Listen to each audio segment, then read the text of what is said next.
Welcome back. I'm Uday Pratap Singh. You're joining us on NewsX. Our big focus this hour, Ukrainian leader Volodymyr Zelenskyy will be heading to Washington on the 18th of August to discuss ending the killing and the war with the US President Donald Trump. A call that was also later joined by European and NATO officials. Zelenskyy has repeatedly said that a trilateral meeting with the Russian and US leaders is crucial to finding a way to end the full-scale war launched by Russia in February 2022.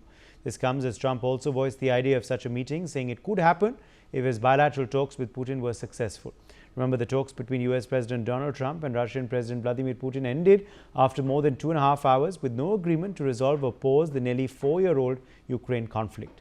After meeting the Russian president, Trump said an overall peace agreement and not a ceasefire was the best way to end the war, a statement that echoed Putin's view that Russia is not interested in a temporary truce and instead is seeking a long-term settlement that takes Moscow's interests into account.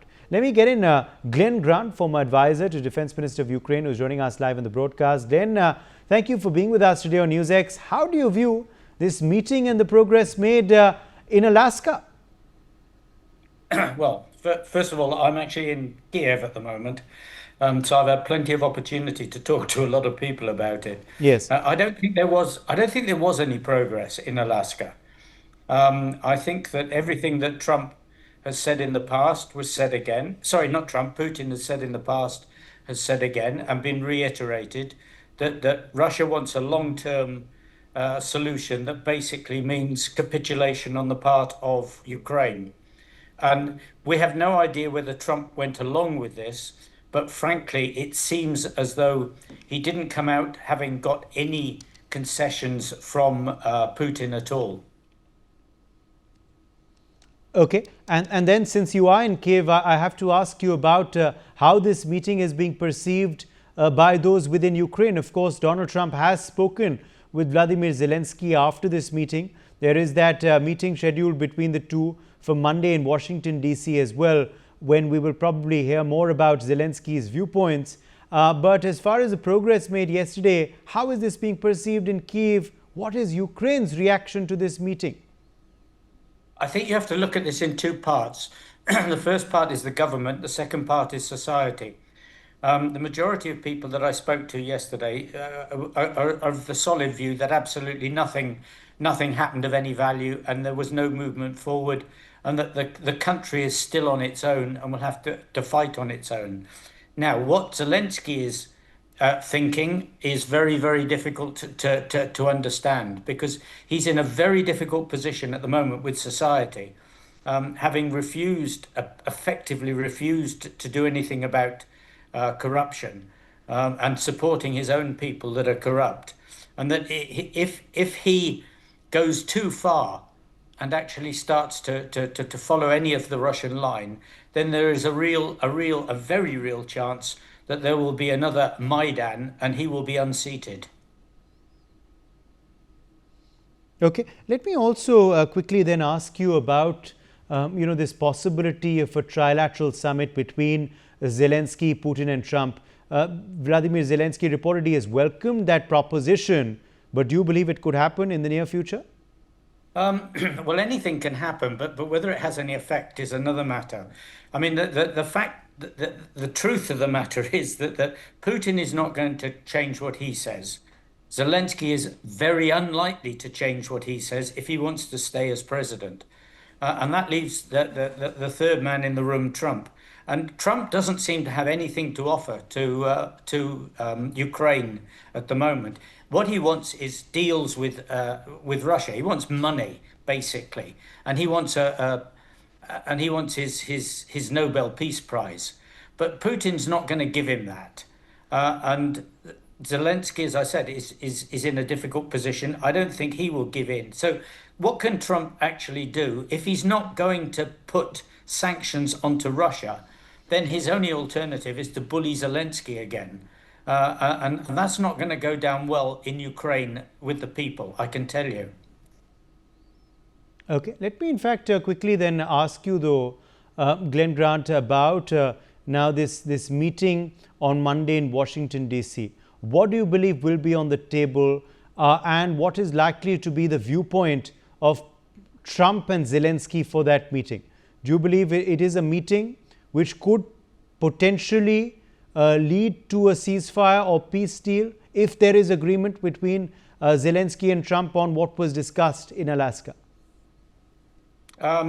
Personally, no. I mean, I don't see that anything has come out of the meeting with Putin that is going to give any warm feelings towards Zelensky. In fact, the reverse. Basically, Putin has come in and left, having said that there is no change. I mean, the fact that Lavrov can come in wearing a USSR sweatshirt says very clearly that they're basically thumbing their nose at Trump and making a bit of a joke. They've won what they want, which is recognition of their country having been, in the doghouse for a while. What has Trump got to offer Zelensky? Well, he said guarantees, but he's already got the Budapest Memorandum and he's done nothing with that. So I can't see that he's going to offer any stronger guarantees. Frankly, the Europeans are dithering. The Europeans are just talking themselves up, but are actually just giving money and hoping this whole thing is going to go away. But it isn't. I was just going to ask you about the Europeans' viewpoint on all of this. Well, I mean, they just don't want to get their hands dirty. Let's be truthful about it. They're very weak politicians, except perhaps for the German Chancellor and one or two others around in countries. But they're people that the ones who are on the side of Zelensky properly don't have the authority to actually to do much except talk. And so, the Europeans have basically sidelined themselves out of the process, and Trump doesn't take their views into account at all. He just wants them to take responsibility, hand over the money, and try and do something. But that something is not happening. All right. Appreciate you joining us, Glenn Grant, with your perspective on that big story. Let me also join now Adit Kothari, foreign affairs expert. Adit, how do you view this meeting between Trump and Putin that has transpired in Alaska? How much closer are we to a peace deal as a result of what has transpired there? And how do you believe, Adit, this has been finally perceived by Zelensky, who did have a phone call with Trump soon after that meeting? I think I'm going to echo Glenn's motion on this one and basically start by saying that, Russia got more of the pie here. I mean, they got global recognition for so long. The last 3.5 odd years, you were trying to sort of, push Russia into a sort of corner and isolate them. And that obviously hasn't worked. And now you've basically rolled out the red carpet and welcomed Putin. You could almost see like a David versus Goliath kind of a picture frame there. From an optics perspective, it was like a 5'7" man beating down a 6'3" man with smiles, and that was the basic optics of it. But inherently, I just feel, taking the business secretary with him, Trump has made his position very clear. He's driven only by profits and monetary gains. And the discussions behind the scenes would have been about, how about, the US and the Russians would go about mining the uranium in the northeast region of Ukraine. And that was the potential discussion that would have been held between Putin and Trump.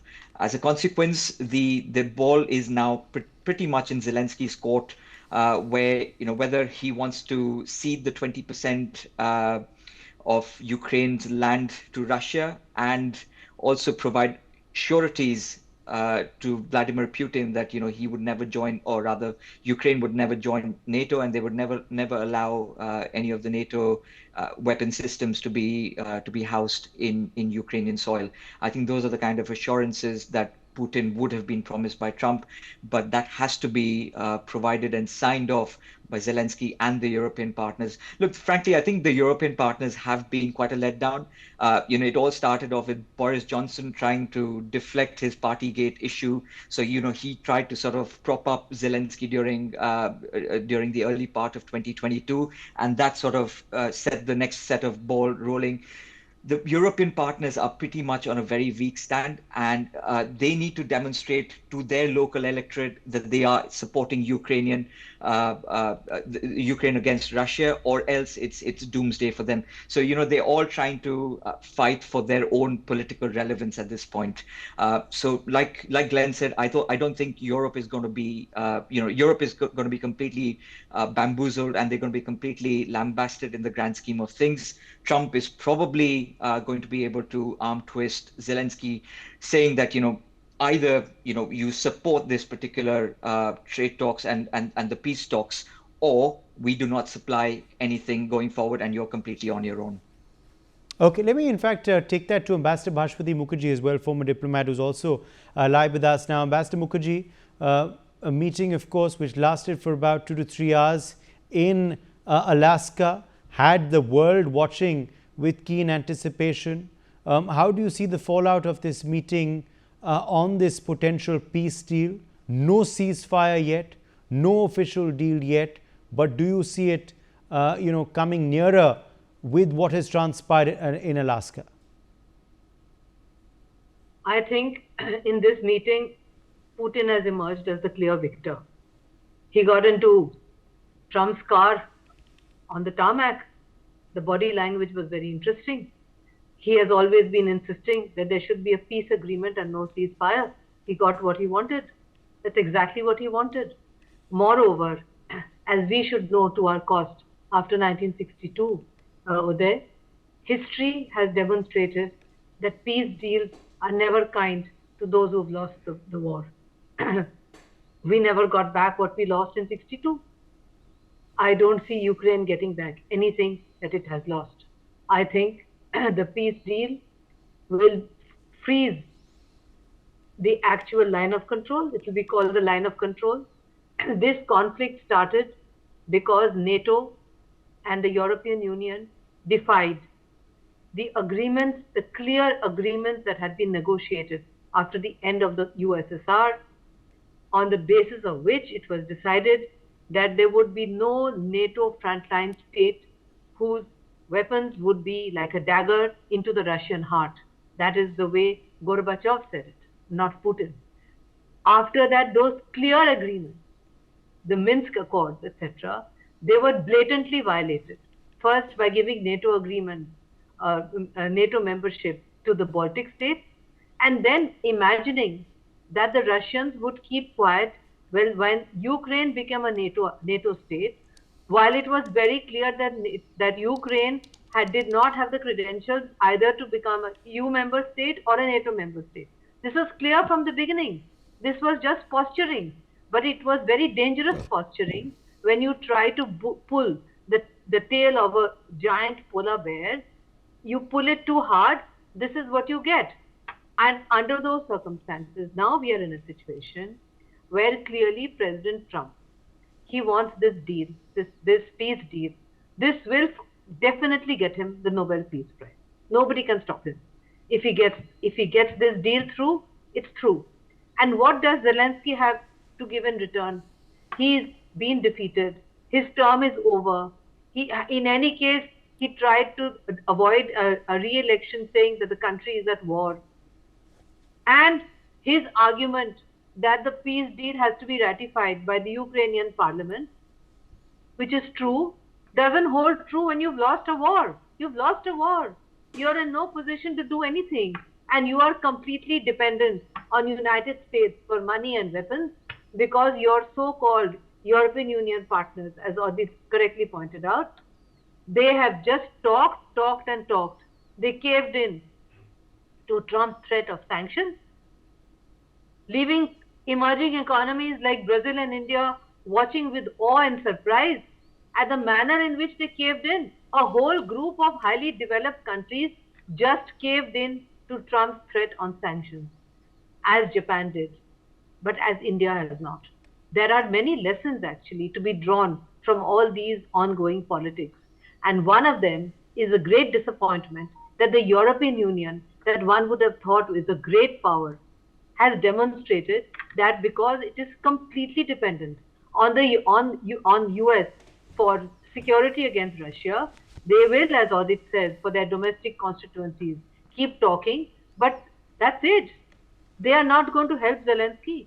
And Zelensky is in very great danger of being thrown under a bus, which is exactly what happens to peace deals being made with a president who has lost a conflict and who has also finished his term and who needs to face new elections. So I think that out of this, Uday, Putin has emerged as the winner. And it was very interesting the way he said in English at the press conference that the next meeting will be in Moscow. Why did he say that? Because he knows Zelensky will never come to Moscow. And interestingly, he said this in English. He And said he this said in English as well, which again is not very is not very common for the Russian president. Now, Ambassador Bhashwati Mukherjee, on Zelensky now, there is that meeting between Zelensky and Trump on Monday. What are your expectations from that meeting? Well, I hope that President Putin will treat Zelensky with courtesy, because one of the meetings they had was so unfortunate that I was horrified. A president of a sovereign country must be treated with dignity.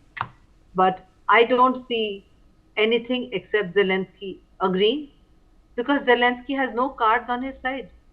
He has got a pack of totally unreliable EU allies who have all caved in any case, to Trump on sanctions, and who are totally dependent on Trump for security against Russia.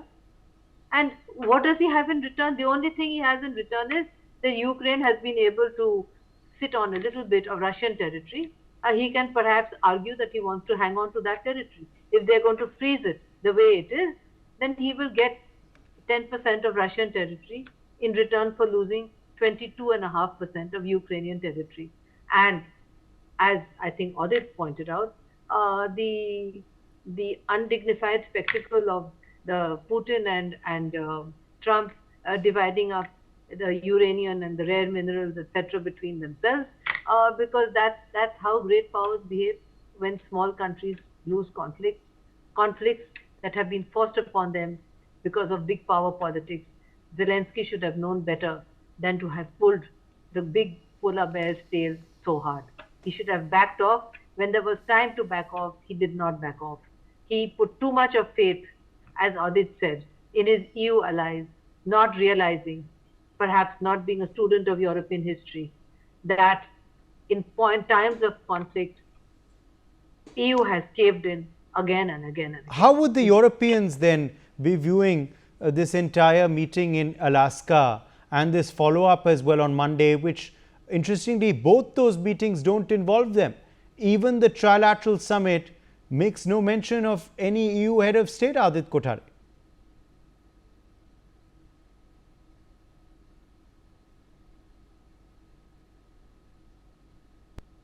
I haven't slept all night. I was awake. We were all waiting for, whether this would be a 15-minute, a 3-hour, or a 6-hour meeting. So, they would have been watching it very keenly. But it was very interesting to see that, initially Trump said that, this was just a feeling, we just wanted to sort of get a feel of, what Putin wants. From there on, he goes on to Truth Social to say that, he would require a minimum of a ceasefire. And from there, his stance gradually changes as we go through the chronology of the meeting, to say that although we've not achieved a ceasefire, but the meeting with Putin was a 10. The rest of the discussions will be held with Zelensky and the European partners. So somewhere or the other, I think the European partners will be pulled in. They will be roped in, and I think they will be told that now is the time when we basically pull the foot off the pedal. And we basically look at negotiations and a peace deal to ensure that sanity prevails across Europe and Russia. Okay, let's begin to get closing comments now. Ambassador Bhashwati Mukherjee, do you see any peace happening in the near future, or are we still a while away? No, I see a peace happening, definitely. I see Monday's meeting, which I'm sure we'll discuss on NewsX with you, will result in an agreement, which must have already been agreed upon by Putin and by Trump. That is definite. Whether it was done when he got into the car on the tarmac or later, I don't know. I'm told that on the flight to Anchorage, Putin's plat de jour, as we say in French, was chicken à la Kiev, which is very, very interesting. This is a dish that is disputed between Russia and Ukraine as to where it originated from, chicken à la Kiev. But I think that this agreement is going to come through. The next step will be to invite President Putin to Washington. He will surely come, and then there will be a handshake in the Oval Office. There will be a photo op, and then President Putin, as I had predicted earlier, will write to the Nobel Peace Committee recommending the Nobel Prize for Trump. The deadline is only 2 months away, and 100% he will get the Nobel Peace Prize. That is going to happen. I'm not an astrologer over there, but I can see it very, very clearly in front of me. That's going to happen. Well, yes. When that does happen, or if it doesn't happen, we will commend you or hold you to account. On a lighter note, okay. Let's get in Adit Kothari as well for the final word. Then, Adit, on the progress made. How close or how far are we from a peace deal? What's your hunch? So not an astrologer, but certainly an oracle, Masada Mukherjee. I think the way she's basically outlined the next set of events, I think sounds very logical. I mean, I cannot seem to believe that the track to diplomacy would not have had all these conversations before the meeting would have been set between Trump and Putin. So all of these detailed points of contention, I think, would have been ironed out during the track to diplomacy talks, and Putin and Trump coming together. That would have basically set the stage for them to come together as what we saw in Alaska. I mean, choosing Alaska as a stage, a background, that in itself sends out a message. This was basically a land that was sold by the Russians. Absolutely. So as you're saying, we have States. to, of course, wait and watch, and we will be watching this space very, very closely. My thanks to all of our guests for joining us. Let's take a short break.